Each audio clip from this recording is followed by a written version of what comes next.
My name is Ava, and I used to believe loyalty came before success, especially when it came to family. I'm 29, an engineer by training and a startup founder by stubbornness. 3 years ago, I left a lucrative job at a top robotics firm in Seattle, not because I hated it, but because I had a vision. A vision I wasn't willing to shelf, just because it made people uncomfortable. It was a system, part hardware, part software, that could revolutionize logistics and small-scale warehousing. Too niche for big corporations. Too technical for shallow investors. But I believed in it. And I thought my brother did too. Jason is 3 years older than me. He has that magnetic confidence that makes people instantly trust him.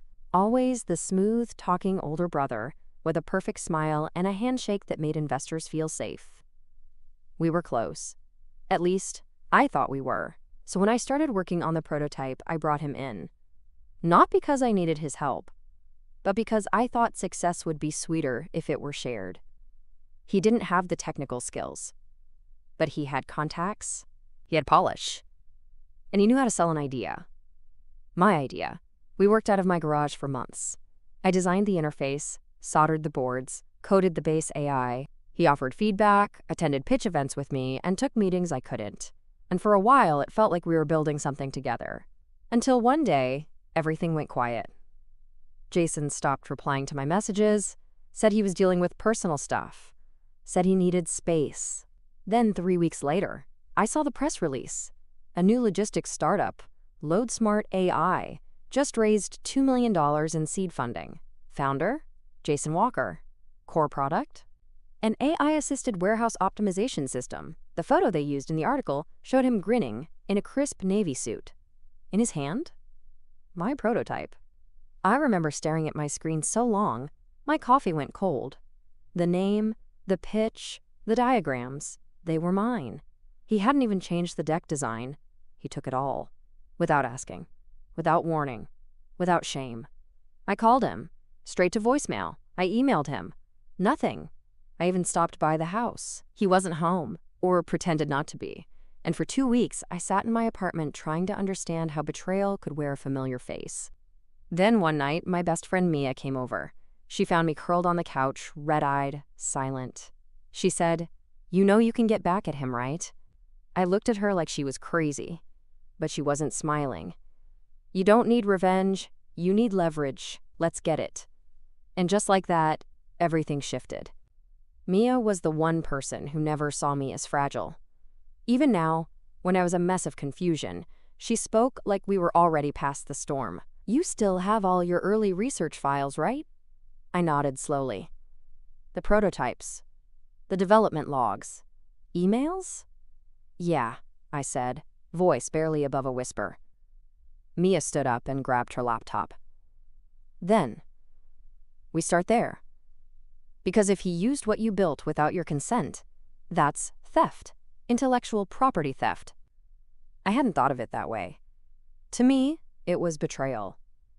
To Mia, it was a legal opportunity. She pulled up LinkedIn, searched for LoadSmart AI. There it was, Jason's company, already with 6 employees. One of them used to intern with me during grad school. Another was someone I'd met at a pitch conference. Every profile she clicked stung like a slap. He wasn't just building his own thing. He was building it using pieces of mine. "Here," Mia said, spinning the laptop toward me. "He's courting Vaxa Capital for his next round." Vaxa was a mid-size VC firm known for tech-heavy investments. I'd pitched to them before. Well, tried. Jason had attended that same meeting with me. They passed on us then. Now, they were interested in him. Or more accurately, in my idea, dressed in a blazer and a new name. It was then I decided I wasn't going to sit quietly while someone else built an empire on my back. I logged into an old drive, one I hadn't touched in months. My original sketches, time-stamped prototypes, the email thread where Jason and I discussed my patent strategy. Everything was still there, neatly organized, painfully detailed, more than enough to prove who built what and when. But this wasn't about filing lawsuits. I wasn't interested in dragging him through court for years. I wanted something cleaner, sharper, more poetic. "I want to buy his investors," I told Mia. She blinked. What? Vaxa, alt-edge, tech spring. If he's chasing them, I'll get to them first. Quietly. Mia raised an eyebrow. You planning to walk in with a flamethrower and a checkbook? No, I said. I'm going to walk in with something better. A working product. I stayed up for the next 48 hours. Refining the demo. Perfecting the UI. Running simulations. It wasn't just about getting back at Jason. It was about proving that I was the founder, not the sister who got left behind. Not the girl in the hoodie doing the back-end work, but the woman behind the idea. 3 days later, I scheduled meetings with the same investors Jason was pitching. I didn't use my full name. Just A. Walker, founder, Arden Systems. A nod to something new. Not a reaction, a revolution. And the moment Vaxa saw the prototype, their lead partner leaned forward and said, "Why haven't we seen this before?" I smiled. You have. You just didn't know where to look. The boardroom at Vaxa Capital was like a glass cage. Sleek, cold, silent enough to hear your own ambition echo. I sat at the far end, demo kit set up, prototype humming softly beside my laptop. 3 partners watched me closely. One of them, Elena Vargas, tilted her head like she already knew there was more to this story than what I was saying. So, she asked, arms folded, what makes Arden Systems different from LoadSmart AI? The question was a loaded gun. I didn't flinch. Our software predicts internal traffic flow in micro-warehousing based on live inventory volatility, not just SKU velocity. I paused. LoadSmart's last pitch relied on batch behavior and seasonal triggers. Great in theory. Inefficient in real time. A silence fell. Then one of the junior analysts scribbled something furiously in his notebook. The CTO nodded. You've done your homework. I wrote the homework, I said, voice level. And I never stopped rewriting it. They asked me to walk them through the simulation. I showed them what my system could do in 16 square meters. Then, what it could do in 60. Real-time rerouting. Live shelf predictions. Autonomous adjustment of robotic paths. It was fast. Precise. Undeniably mine. When it was over, Elena asked a final question. Why come to us now? I smiled. Because someone else pitched you my shadow. I thought it was time you met the original. She stared at me for a moment, then said, Let's talk next steps. As I left the building, I didn't cry. I didn't cheer. I just felt awake for the first time in weeks. Jason may have stolen my pitch, but I was about to steal his momentum, right out from under him. Back at home, Mia was waiting on my couch. Feet up, hoodie on. Tell me you recorded the meeting, she said. I didn't need to, I replied. They want a follow-up. Her eyes lit up. You're in. But the game wasn't over. Not yet. Because the very next morning, Jason called. I hadn't seen his name light up my phone in nearly a month. I let it ring. Then I answered. Hey, Ava. His voice was syrupy, smooth, too polite. Heard you've been busy. Vaxa said you gave a demo? So he knew. Good. Word travels fast, I replied. There was a long pause. Then, I think we should talk. Maybe grab lunch, clear the air. I could almost hear the panic bleeding through the cracks. Jason wasn't calling to reconnect. He was calling because I had become a threat. I gave him the most neutral smile my voice could manage. Sure, I said. Let's have lunch. What he didn't know. The investors he was chasing had already sent me term sheets, and I hadn't even touched my trump card yet. The one with his signature at the bottom of a file labeled Tech Pitch, Ava's Final V3, dated 6 weeks before he launched. He thought I'd come to talk. I was coming to watch him blink. We met at a rooftop cafe downtown. Jason chose it, of course. Trendy enough to make him feel important. Private enough to mask his motives. When I arrived, he was already there. Smooth blazer, fake grin, phone face down like he was present. Wow, he said, standing to greet me. You look sharp. I sat without a word. He always led with compliments when he needed something.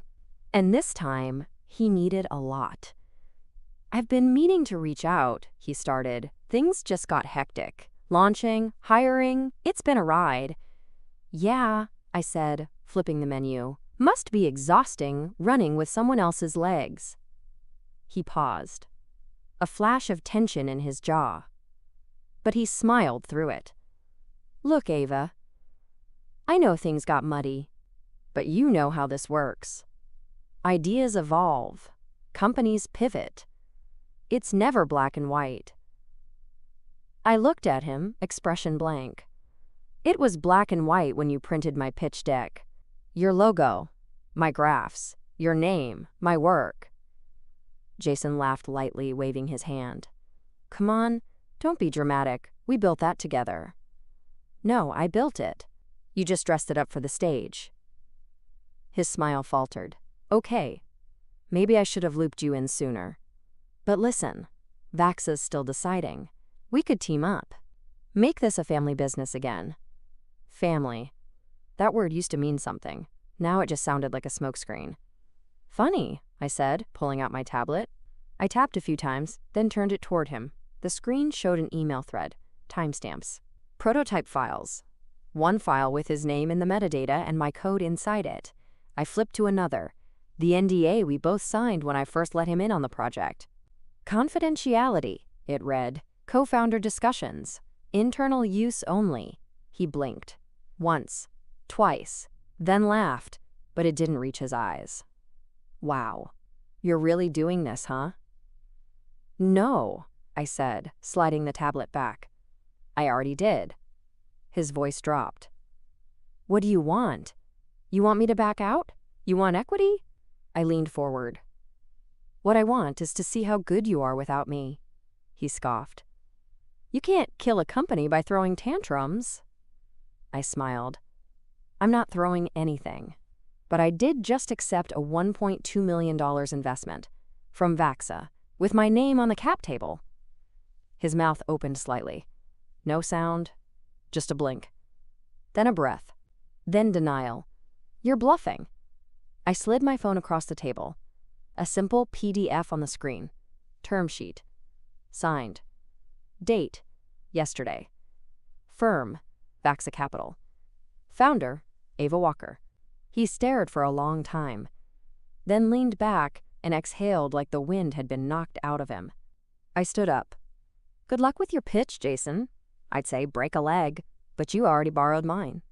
And as I walked away, I didn't feel rage, I felt precision. The kind you only learn when you've been underestimated your entire life. By the next morning, things moved fast. Faster than even I expected. The moment Vaxa announced their funding in Arden Systems, industry whispers started buzzing. Not about Jason, about me. The founder no one saw coming. I didn't gloat. I didn't post. But word spreads fast, in a space full of investors and egos.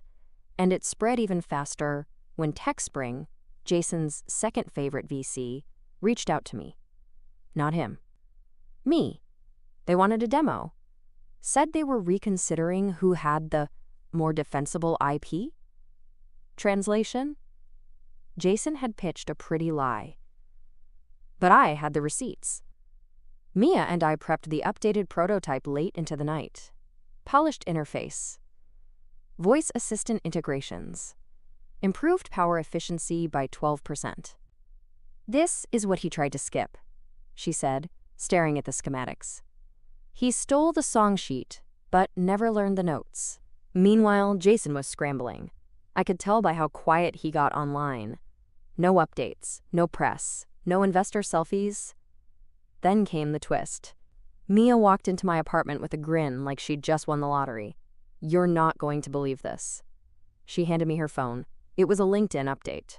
One of Jason's angel investors, Marco Beltran, had just announced a reallocation of funding. Due to realignment of strategic priorities, I'm excited to back Ava Walker of Arden Systems, whose vision reflects the future of adaptive automation. I read the post twice.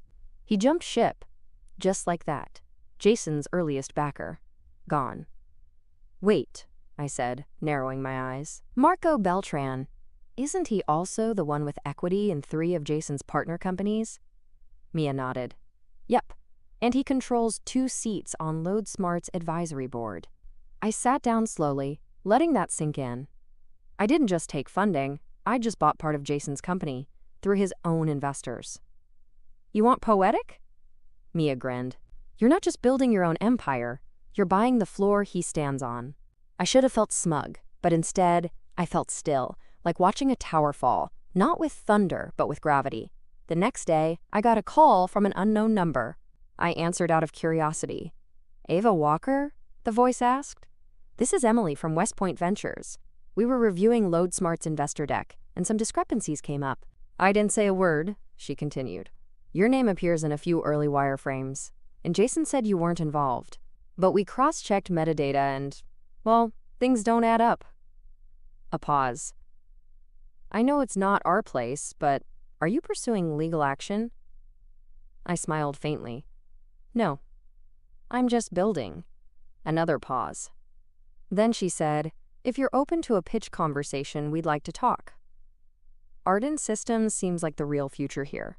I ended the call, then stared at the wall for a moment. Jason didn't just steal from me. He built a castle on sand. And now, the tide had arrived. Jason showed up at my office on a Friday afternoon. No call, no email, just waltzed in like nothing had happened. Like we were still just 2 siblings on the same team. My assistant buzzed in. There's a Mr. Jason Walker here to see you, says it's urgent. I almost told her to send him away. But something in me, curiosity maybe, said, let him in. He walked in fast. No smile this time. Just that familiar face, tight with panic underneath the mask. You're killing me, Ava. Those were his first words. I didn't even look up from my laptop. Sit down.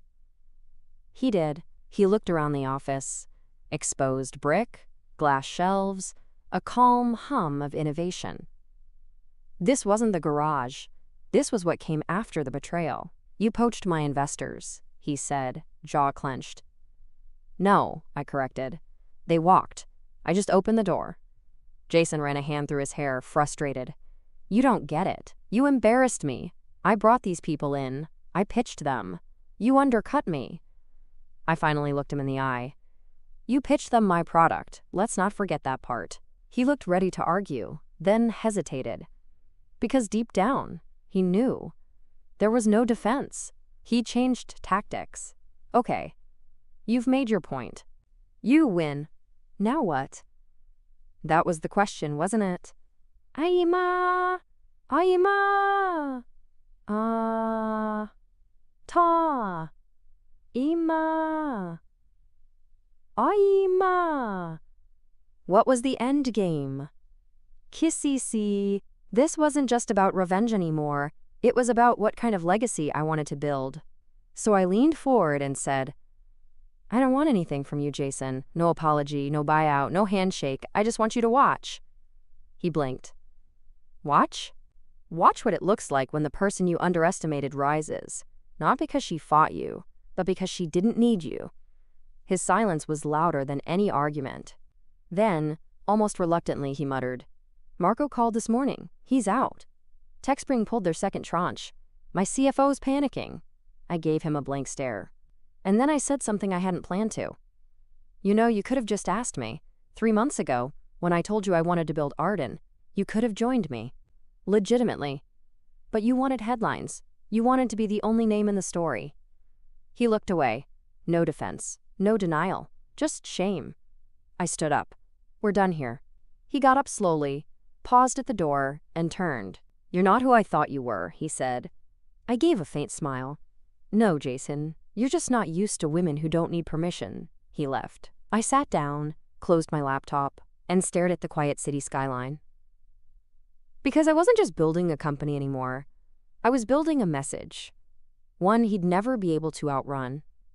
2 weeks later, we were both booked for the same industry tech conference. Unavoidable. Uncomfortable. Unscripted. I didn't request the overlap. But I didn't decline it either. I was on a panel titled, Women Redefining Robotics. Jason? He was scheduled to pitch LoadSmart AI to a room full of investors in the main hall. Funny, 3 months ago, he would have bragged about the slot. Now? I had a better one. A keynote. Mia was pacing backstage, headset in hand. They just bumped your slot to 3 p.m., she said, right after Jason's pitch. She paused.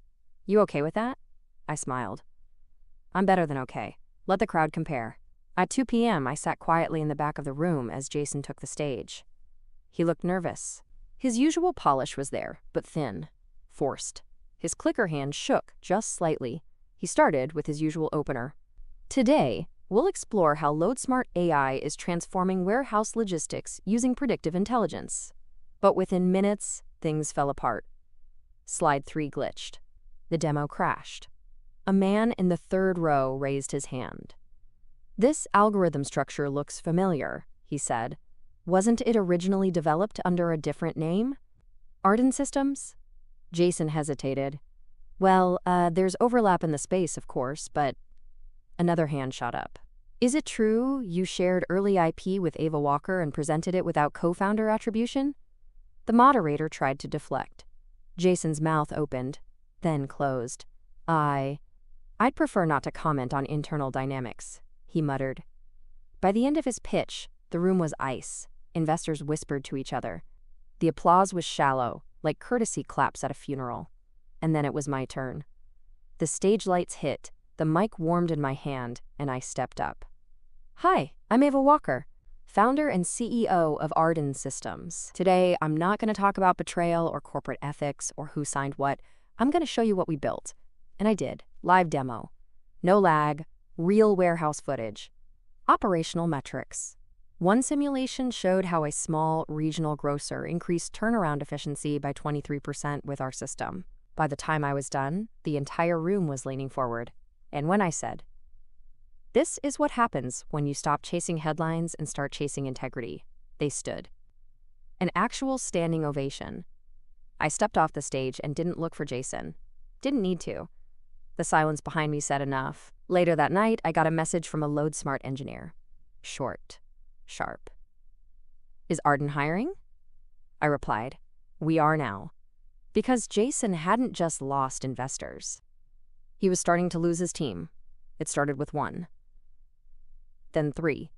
By the end of the week, I had 9 resumes from LoadSmart employees sitting in my inbox. Developers. Operations leads. Even someone from Jason's executive team. One cover letter stood out. I joined LoadSmart because I believed in the vision. Now I know the vision didn't start there. It started with you. The truth had finally broken through, not because I forced it, but because it was undeniable. Jason's empire was leaking from the inside. And then came the call. It was late evening. I was in my apartment, jazz humming softly in the background, finishing up revisions on a partner proposal. The number was unfamiliar, but I answered anyway. Miss Walker, the voice said, this is Alan McKay from Hanover Legal Group. We're conducting an internal investigation on behalf of LoadSmart's primary investors. I said nothing. He continued, there's reason to believe certain IP elements presented during LoadSmart's funding phase were not properly attributed. Would you be willing to provide a statement? So now they wanted my help. To clean up the mess Jason made. I have the original development logs, email threads, prototype archives, and the NDA, I said. I'd be happy to provide them if subpoenaed. Otherwise, I have a company to run. There was a pause. Then, a careful reply. Understood. I hung up, and then stared at the screen in front of me. My inbox blinked. Another resume, another LoadSmart defector. This one? Midway, their head of finance. Mia walked into the apartment mid-call. She set down her tote and asked, is it weird that I feel a little bad for him? I didn't answer right away. Because part of me did too. Not for what he was losing, but for what he'd thrown away. All he had to do was build with me. But ego doesn't share power, especially when it's threatened by the quiet persistence of someone underestimated. By Friday, the news broke. LoadSmartFace's internal audit after IP discrepancies surface. CEO under scrutiny for ethics violation allegations. I didn't leak anything. Didn't need to. The people who left carried the truth with them. And then came the final twist. An email from Jason. Subject: I'm sorry. The message was short. I messed up. I see that now. I didn't think you'd fight back. I thought you'd stay quiet, like always. You didn't.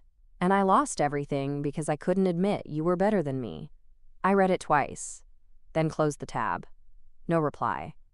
Because sometimes silence is the only honest answer. He didn't just lose investors, he lost his credibility. And me? I hadn't even hit full speed yet. The day TechForge Weekly published their feature on me, I almost missed it. I was knee-deep in a product rollout plan with the engineering team when Mia stormed in. She held up her tablet like it was a trophy. "Ava," she said, breathless, "you're on the cover." I blinked. "What?" She spun the screen toward me. There it was. A full-page headline in black and chrome. The quiet genius behind Arden Systems. How Ava Walker beat her brother at his own game. The article was sharp, respectful, and most importantly, accurate. It didn't sensationalize. It didn't exaggerate. It told the truth. My story. On my terms. The fallout was instant. Investors flooded our inbox. Requests for demos, licensing deals, collaboration inquiries. Our servers briefly slowed from the traffic. Jason? He went dark. Deleted his Twitter. Removed CEO from his LinkedIn bio. LoadSmart's website displayed a vague maintenance message. And then came the real moment. During a major industry networking event, I was asked to present the Arden system live. After the presentation, a woman in her 50s approached me, gray streak in her hair, confidence in her stride. "I'm Lillian Rourke," she said. "I was Jason's professor at Stanford. I remember your name from his early case study." I raised an eyebrow. She smiled. "He never mentioned you were the one who wrote the code. But I remember the phrasing. It was different. Smarter." I chuckled softly. "Different usually gets buried." She nodded. "Until it buries back." We talked for nearly an hour. She wasn't there to offer a job. She just wanted to say, she saw me now. And that mattered. Because for years, I had lived in the shadows of loud voices and borrowed credit. Now, I was the voice. One of our new hires, formerly Jason's operations lead, popped into my office later that week.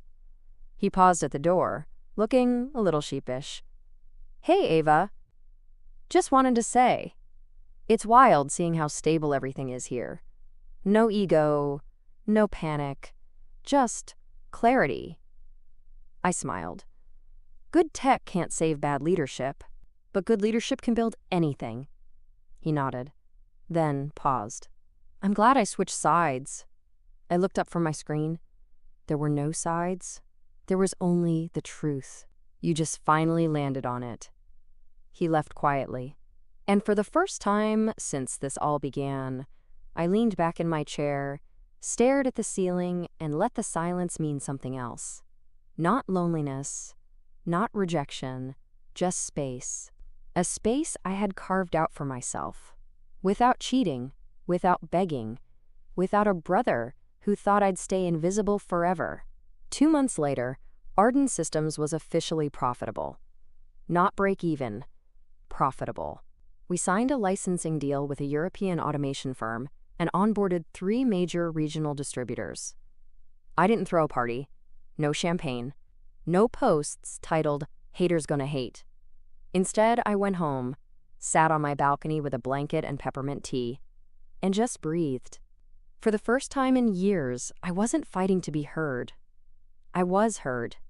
And I didn't need Jason's name attached to mine to get there. Then, the doorbell rang.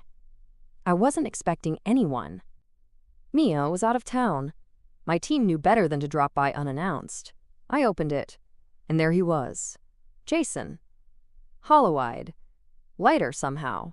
like success had been peeled off him. "I thought you moved," I said. He gave a weak laugh. "I did. But I had to see it, had to see you." I didn't invite him in, just stepped aside and let the doorframe decide for us. He stood in silence for a while. "LoadSmart's gone," he finally said. "Investors pulled out. We couldn't meet delivery milestones without the original codebase. It's over." I nodded, said nothing. "I read your feature. They called you the mind behind the future of adaptive warehousing." Still, I said nothing. He looked down at his shoes. "I didn't think you'd win. Not because you weren't good, but because I thought people like me always came out on top." That was the truest thing he'd ever said. He looked up. "I know I can't undo what I did, but if there's ever a chance to—" "There isn't," I said, calm but final. He blinked. "I don't hate you, Jason, but I don't owe you anything either." His shoulders sagged. I always thought you'd stay in the background." And there it was. Not guilt, not apology, just disappointment that I'd stepped forward. I gave him one last look. "I didn't steal your spotlight. I created one. And the fact that it doesn't fit you doesn't make it mine to dim." He nodded slowly. "I guess this is goodbye." "It always was," I said, and closed the door. No slam, no drama, just a click of finality. I leaned back against the wood, eyes closed. And for the first time, I felt it. Peace. Not because I had won, but because I had stopped trying to prove I deserved to. Later that night, I opened my laptop. Arden's dashboard showed 3 green metrics: growth, retention, satisfaction. I opened a blank email, typed in the name of one of my early professors, the one who said I should team up with someone more presentable. In the subject line, I typed, "Still here, still building, still mine." Then I deleted it. Didn't need to send it. Because some victories don't require an audience, just a record. My brother stole my startup pitch, so I bought his investors and let the truth burn the rest. He didn't drown because I pushed him. He drowned because he never learned how to swim without someone else's legs. And me, to teach courage? I learned how to fly. What do you think about Ava's decision? Was she too harsh? Or was this the only way to truly protect what she built?